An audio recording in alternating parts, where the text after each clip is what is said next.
Hey guys, welcome back to Dio and Mike Podcast. Welcome back Where we are being rooted in truth. and led by the Spirit. Hari ini kita mau membahas tema spesial about Intergen Summit Gen Y, Z, and Alpha. Yes, ada Saudara, subnya nih. Iya, ada subnya. Different generations, same calling. That's it. Saudara, kita akan mengadakan Intergen Summit tahun ini yang keempat kali di bulan Oktober tanggal 17 hari 17. Sabtu di House of Blessing, Jakarta Barat. Kami dari Dio Mike Podcast, kami berdua juga akan hadir sebagai pembicara di sana. Iya. Dan saya mengajak setiap teman-teman daerah Jakarta, please come, hadir. Karena Join us. setiap Intergen Summit sebelumnya selalu memberkati, memperlengkapi, dan menjadi inspirasi buat gereja-gereja lokal bangkit. Dalam Intergen Summit yang keempat tahun ini, kita mengangkat tema YZA. Gen Y, Gen Z, Gen Alpha. Kenapa? Karena kita percaya keberlangsungan gereja. The sustainability of the church depends on the next generation. Iya. Not even the next, the now generation. Keberlangsungan gereja bergantung dari generasi muda yang saudara miliki di gerejamu sekarang. Betul. Terlalu sering saya mendengar bahwa dari gembala-gembala senior, aduh kami gak punya penerus, atau anak muda kami hilang, atau kami merasa kok mereka gak seperti yang kami harapkan ya, bla bla bla. Nah, saya percaya bahwa setiap gereja lokal sudah dikasih sama Tuhan a portion. Betul. Tuhan titipkan orang-orang percaya lintas generasi yang sudah cukup untuk membangun gereja tersebut. Betul. Cukup sudah. Cuman mungkin seringkali kita nggak memberdayakan, nggak memperlengkapi. Kita berpikir kamu harus ngikut sama saya persis. Cara kami dulu begini, harus begini pakai cara kami dulu. Menurut saya enggak. Kenapa? Cara boleh berbeda, metode boleh berbeda. Tetapi panggilan dan urapan itu yang perlu diwariskan. Makanya kita dalam summit ini, tagline kita, different generations, generasi boleh berbeda, but the same calling. Panggilannya sama. Metode boleh berbeda, cara boleh berbeda, tapi warisan rohani, DNA, urapan, whatever you wanna name it, tujuan, visi, itu harus sama. Nah, itu yang perlu dibangun. Dan dalam Intergen Summit ini, dengan beberapa hamba-hamba Tuhan yang akan sharing nanti, Pastor Victor Waang, Pastor Ashley T, Pastor Gabriel Clemens, Pastor Michael, saya sendiri dengan beberapa yang lain, poinnya cuma satu, kita mau share memperlengkapi bagaimana itu warisan rohani, panggilan bisa turun dari generasi ke generasi. Yes, dan saudara juga jangan lupa bahwa generasi now ini bukan hanya berperan di gereja lokal. Ya, Saya percaya juga anak-anak kita di dalam rumah tangga sangat berperan loh. ya, Kalau kita meremehkan kehadiran anak, seringkali waktu pernikahan seorang suami dan istri rentan yang menyelamatkan anaknya, ya. keberadaan anaknya. Ya. Jadi dari sesi podcast ini pun kita juga mau membahas bahwa apakah jangan-jangan kita ini meremehkan generasi muda hanya karena umur mereka masih muda. Dan itu juga yang Paulus katakan kepada Timotius, jangan seorang pun menganggap kamu rendah. Karena engkau muda. Karena kamu masih muda. Nah, nanti kita akan membahas ada satu raja Ya. yang membawa reformasi besar-besaran di bangsa Israel. Dan dia pada zaman itu ya Gen YZA, Dia mungkin kalau sekarang Gen Alpha kali. Gen Alpha. Masih muda banget baru 8 jadi raja. tahun. 8 tahun Gen Alpha itu. Gen Alpha. Jadi raja. Ada raja Gen Alpha and he ended well. He ended well. Dia mengakhiri hidup dengan baik. Dia mengakhiri hidup memulai dengan dengan baik. Dia menjalankan pemerintahan 31 tahun dengan baik. Nah, Siapa nama rajanya? Yosia. Raja Yosia. Nah, kita juga mau bahas saudara di episode ini. Sempat kita juga bikin seperti satu judul untuk episode ini. Jangan-jangan tadi soal kita berdua ngobrol. Saya membaca sebuah artikel. Ada orang yang membahas apakah sosok bapak yang betul-betul pinter, keras, disiplin. Tanpa sadar membangun dan membesarkan anak-anak yang lemah. Oke. Dan ada termnya shadow parenting. Shadow parenting. Akhirnya karena bapaknya itu selalu memberikan solusi kepada anaknya, to the point anaknya itu nggak pernah harus menghadapi krisis. Nggak pernah dikasih kesempatan untuk bertanggung jawab sendiri. Karena tiap kali ada api, bapaknya langsung padamin gitu. Ada PR bapak yang kerjain. That's it. Dan karena punya orang tua yang excellent, yang pinter, semua yang dikerjain bagus, berhasil. Sampai akhirnya kemenangan-kemenangan kecil sang anak, keberhasilan kecil sang anak, Bahkan kegagalan. sang anak, itu membuat anaknya merasa, udahlah gue gak bisa apa-apa lah. Papaku yang kerjain Bapak semua. yang kerjain semua lah. Udahlah, maksudnya such a heavy emphasis kepada peran orang tuanya, akhirnya anaknya nggak siap untuk memimpin. Waktu anaknya ada di dalam umur, posisi, keadaan, di dalam masa hidupnya yang mana dia harus memimpin. Demikian pula di gereja. Nah kita lagi mau reflect nih. Sekarang gereja mau make sure tempatnya nyaman. Semua yang terbaik dikasih. Semua yang terbaik, musik yang terbaik, pembicara yang paling relevan, Iya. durasi khotbah yang terpendek Iya. mungkin, acara yang seseru mungkin. Iya. Nah ini jangan-jangan apakah kita juga berkontribusi membangun generasi muda Kristen yang strawberry gitu loh. Karena kita mau make sure everything is the best for the young people. Semuanya kesannya yang terbaik buat generasi muda. Nah makanya sempat kita mau ngomong, apa jangan-jangan ini kita lagi merusak generasi muda tanpa sadar. Iya. Yang mana kita mau pilih? Dirusak atau dirujak? Kenapa kita ngomong dirujak? Sedangkan sekarang kalau kita ngomong keras dikit, kita mau ngomong kebenaran yang gak bisa diterima nilainya oleh generasi muda, habis kita di social media. Iya. Perpuluhan, habis kita di social media. But I have hopes in the Gen Zs. Why? Karena ternyata generasi ini orang yang sangat mengkritik. Tapi mereka sangat genuine, mereka pengen cari tahu. Betul, Mungkin mereka mengkritik karena gak pernah mendapatkan pengajaran yang benar. betul. Atau selama ini datang di gereja yang emfasisnya berkat, kemakmuran. Sehingga mereka jadi males, apatis.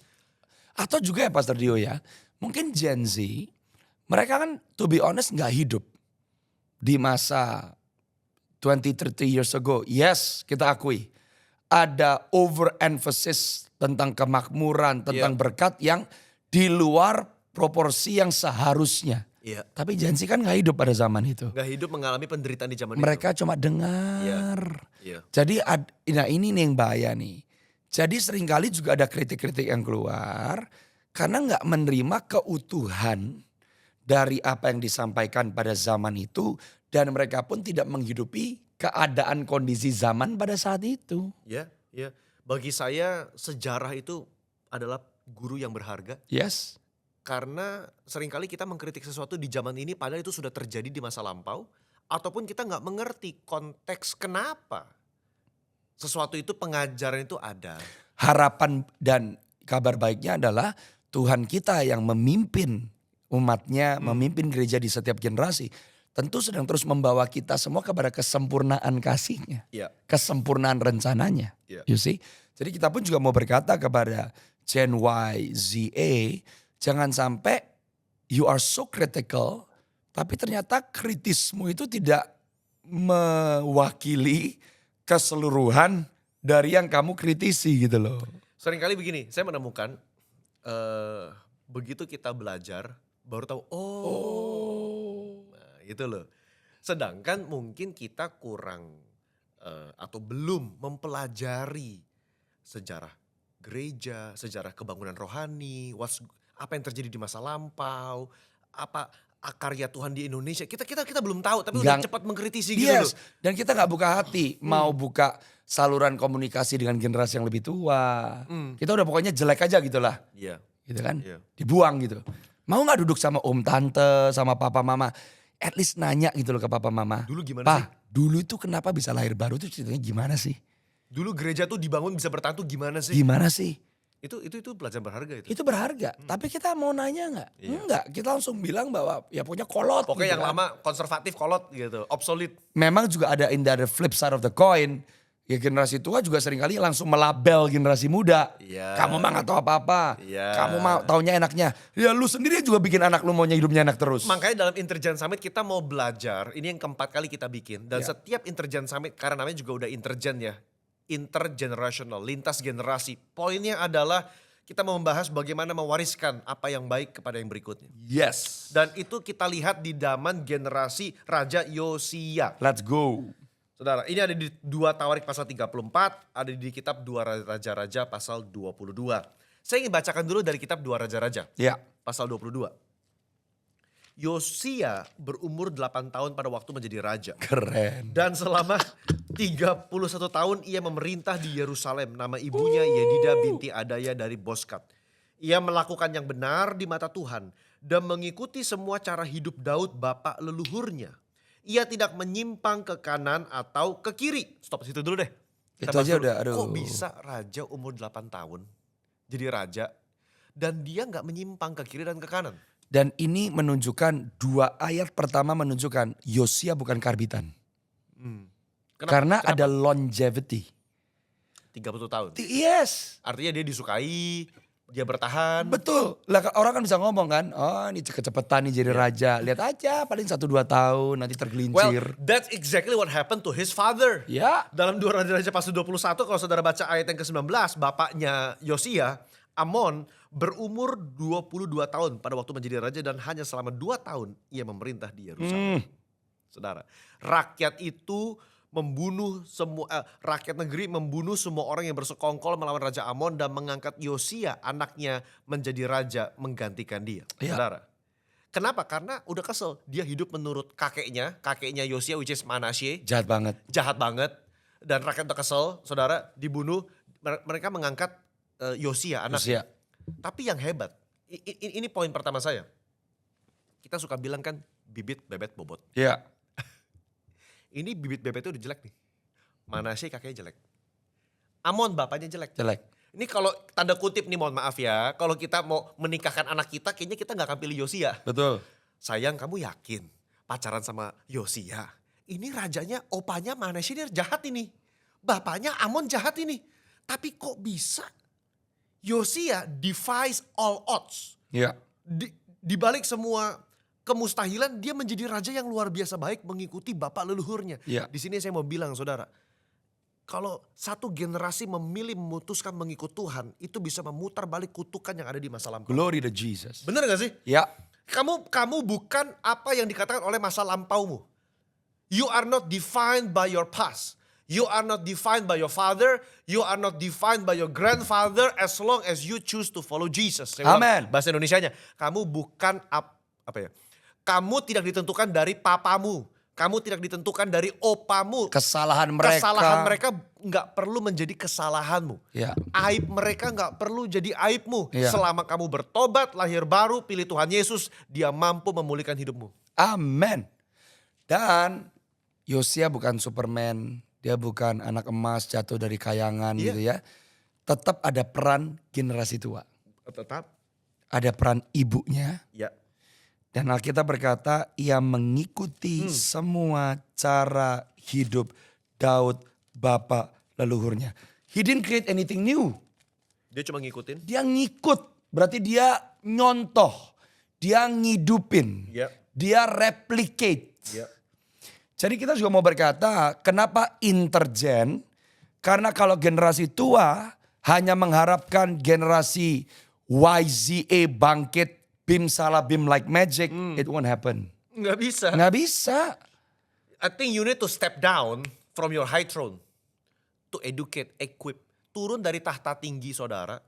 Turun ke tempat di mana mereka ada. Karena mereka kayaknya malu, sungkan untuk Betul. anak muda naik ke posisi kita. Betul. Mereka udah ketakutan duluan. Aduh nih bapak gembalaku udah rohani banget nih. Udah deh tinggi banget deh. Aku mah masih pendosa. Kita yang turun ke mereka. Yes. Ajarin, equip, perlengkapi. Saudara, ini anak kok, saya pertanyaan, kok bisa kenal sih Daud sama bapak leluhur? Makanya. Karena mamanya Yang ngajarin. cerita. Pasti mamanya cerita. Saudara bisa bayangin gak? Kalau ibunya punya mentalitas kayak begini.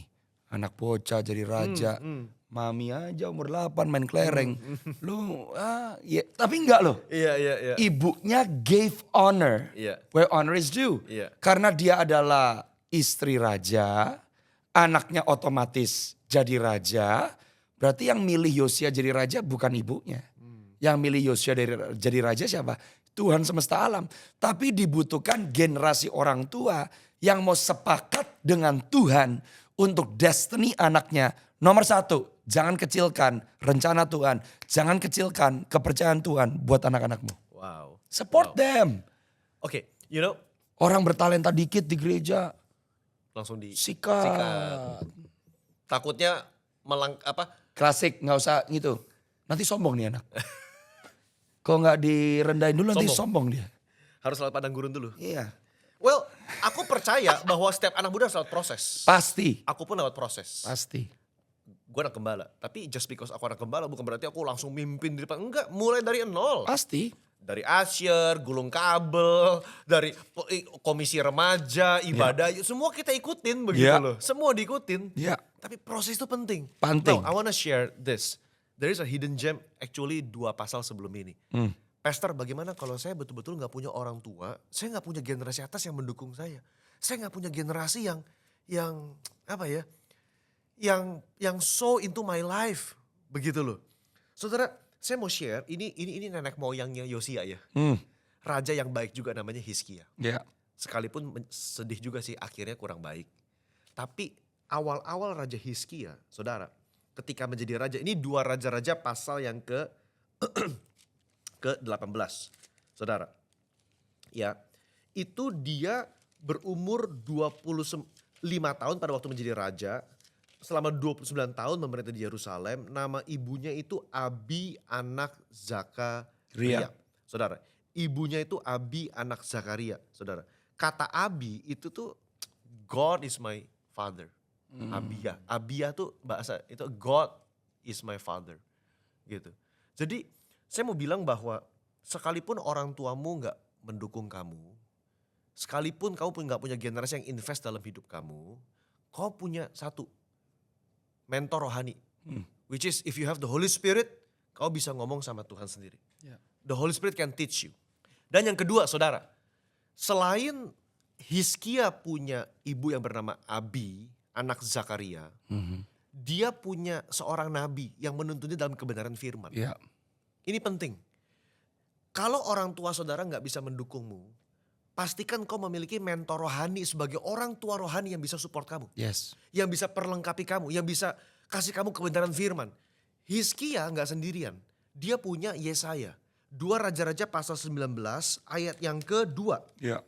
Ia mengutus Eliakim kepala istana, Sebna, sekretaris kerajaan dan para tua-tua di antara para imam dengan berselubungkan kain kabung menemui Nabi Yesaya bin Amos. Dia minta petunjuk Nabi Yesaya. Lalu ayat yang ke-6, Yesaya ngomong sama mereka. Kamu gak usah takut sama Raja Asyur, segala macam. Aku akan menaruh satu roh dalam dirinya sehingga ia mendengar kabar angin dan pulang ke negerinya. Aku akan membuat dia mati rebah oleh pedang di negerinya sendiri dan itu digenapi. Hizkia belajar juga mendengarkan Nabi. Bahkan Yesaya 1 ayat 1 digenapi. Yesaya pelayanannya itu pada zaman Usia, Yotam, Ahaz dan Hizkia. Ya. Sayangnya stop di situ. Nggak lanjut ke Manasye, nggak lanjut ke Amon, nggak lanjut ke Yosia. Ya. But the question still remains, how can Yosia, saya nggak tahu siapa nabinya. Tetapi kok bisa Yosia ini bisa ngikut nggak menyimpang ke kanan dan ke kiri. If you look closely dalam ceritanya Yosia, saudara tahu apa yang dia lakukan saudara? Oh, glory to Dia, Jesus. dia buka perbendaharaan rumah Tuhan, dia perintahin cari kitab Taurat. That's it. Di hadapan mereka ia membacakan di 2 Raja-Raja 23. 22-23 Iya. Dikatakan ayat yang kedua, Raja pergi ke rumah Tuhan bersama semua orang Yehuda dan semua penduduk Yerusalem, para imam, para nabi, dan seluruh rakyat dari yang kecil sampai yang besar.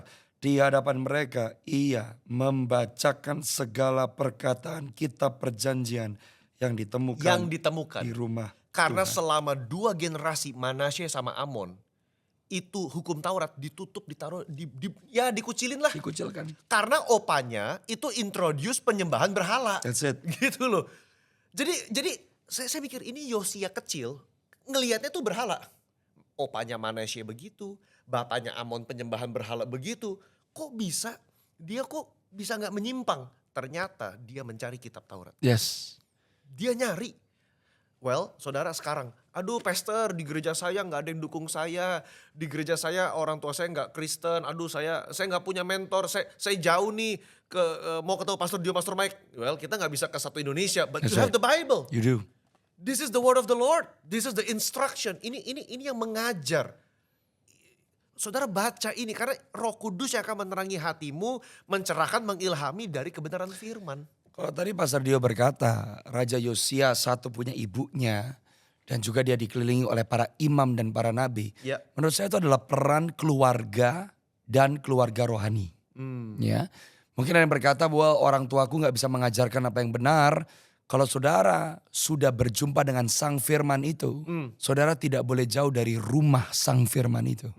Yaitu mencari komunitas orang percaya dengan hati yang tulus dan murni karena mau mengenal Tuhan.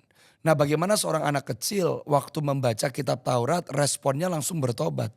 Kalau bukan karena firman yang dibaca itu bukan tulisan mati, tapi pribadi Tuhan yang menyatakan dirinya kepada Yosia. Kita nggak bisa mencari Tuhan kalau bukan karena pekerjaan Roh Kudus.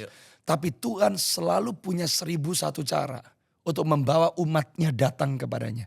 Jadi asal hati kita murni, yang kita cari bukan gereja sempurna. Yang kita cari bukan pemimpin sempurna. Yang kita cari bukan gereja besar.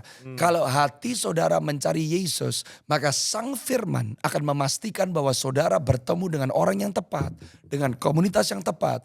Yang bisa membawa saudara semakin mengenali Raja Yesus Kristus yang tinggal dalam saudara. Dan rencananya buat hidupmu. I believe that. Amen. It's supernatural. Yeah. How can an 8-year-old baca kitab Taurat bukannya tidur ngantuk bosen. Tapi bertobat kalau bukan Roh Kudus. Iya. Di Raja-Raja 22 memang tercatat pada tahun ayat ketiga ya. Pada tahun ke-18 pemerintahannya itu baru ditemukan kitab Taurat. Ya, baru ditemukan kitab Taurat. Karena dia pun sebetulnya lagi nyuruh sekretaris kerajaan itu untuk apa? Untuk membawa seluruh uang yang dibawa ke dalam rumah Tuhan yang telah dikumpulkan dari rakyat oleh para penjaga pintu, uangnya mesti diserahkan untuk apa? Perbaikan rumah Tuhan. Ya. Dari kecil dia punya hati untuk memperbaiki rumah Tuhan. Amen. You know what? Saya merasa ya, pokoknya kalau orang punya hati ya, itu cinta gereja, cinta kerajaan Tuhan. Oh, glorious God will Jesus. honor that heart, you know, that motivation. Yes. And God will set straight the path. Yes. Kalau saudara punya hati yang mengasihi rumah Tuhan. Yes. Saudara punya hati yang mengasihi kerajaannya. Tuhan akan meluruskan jalanmu. Saudara, haleluya. tadi di awal episode saya ngobrol. Saya bertanya, siapa ya nabi yang berbicara dalam kehidupan Yosia? Ternyata ada saudara. Dia juga punya nabi. That's saudara. Dalam 2 Raja pasal 22 ayat yang ke-13, 14, 15, 16. Ternyata Nabiah. Ternyata bukan seorang laki-laki tapi perempuan saudara. Ayat yang ke-14. Kemudian pergilah Imam Hilkiah, Ahikam, Akbor, Safan dan Asaya. Kepada Nabiah Hulda, istri Salum bin Tikwa bin Harhas. Seorang yang mengurus pakaian-pakaian. Nabiah itu tinggal di Yerusalem. Singkat cerita mereka minta petunjuk. Ya. Dan Nabiah itu berkata, karena rajamu merendahkan diri dan bertobat. Ya. Kata Tuhan, ayat yang ke-19, karena engkau menyesal dan merendahkan diri di hadapan Tuhan ketika mendengar apa yang kau firmankan. Ya. Ya kan? Maka malapetaka ini tidak akan terjadi di zamanmu. Ya. Artinya begini, setiap generasi, saya mau bicara kepada generasi. Setiap generasi, sekalipun saudara adalah ahli waris. Kamu meneruskan pelayanan bapakmu. Kamu meneruskan pelayanan opamu. Ya. Tapi kalau kita gak merendahkan diri, kita gak bertobat, Tuhan berurusan sama kita loh. Betul. Hanya karena ayah kita benar, belum tentu kita benar di mata Tuhan. Belum tentu. Kita pun harus merendahkan diri, menyesal, bertobat di hadapan Tuhan. Gitu Ya, loh. ya. Setiap generasi bertanggung jawab pada generasinya. Oh, haleluya. That's what I get from Josiah. Itu luar biasa. Dan memang ada peran intervensi ilahi Tuhan secara pribadi dengan masing-masing individu. Tapi kalau tadi Pastor Dio berkata bahwa reformasi yang dia lakukan adalah waktu dia berumur berapa tuh berarti 18 Tadi tahun masa 18 tahun pemerintahannya kan. dia mulai memperbaiki. Berarti umur berapa tuh? 8 tambah 18 tahun dong.